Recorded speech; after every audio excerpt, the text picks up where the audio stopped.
Hey guys, just wanted to do a quick little rig rundown, if you will, and mainly I want to get to the sound, so this is going to be very quick. This is the Godin, yes, that's how it's pronounced, Montreal Premier Limited, and a gorgeous sparkle green.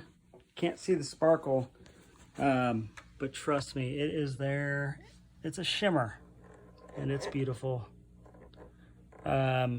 Seymour Duncan P-Rails, if you don't know anything about them, check them out. They're amazing. Bigsby B70 switches, buttons, and knobs. And the signal path is JHS Calhoun V1, incredible. Also amazing, 1981 Inventions DRV. Furthermore, amazingness coming from the Broken Arrow from Jackson, which goes into the Gaiatone Zoom.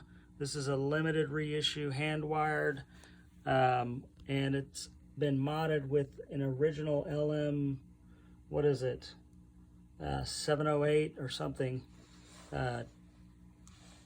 It's not a chip, it's the op amp in a can. This is a 1978 op amp, Big Muff Fuzz. Into the modified, oh shoot, we can't forget this guy. This is incredible. I wish they had, I just found out they sold out of these. This is just a little topper to help you turn. I guess if you've got a thinner pick than what I do, this is a 3mm. You can use this to turn, but it also just enables you to get your fingers in there because it's a small pedal, tiny. Modified Ernie Ball Volume Pedal Junior. Out into this amazing piece of equipment. Joy, fun, excitement, mind-blowingness. Okay, enough of that. On to the tones.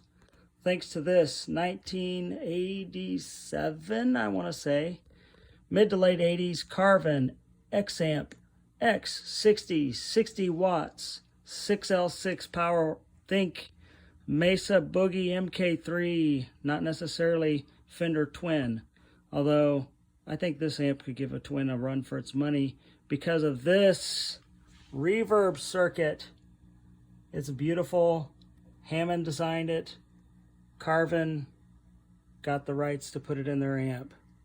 X-Amp 60, or X60, I guess.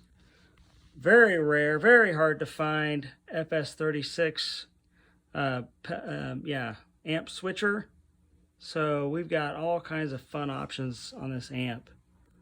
This thing deserves some attention.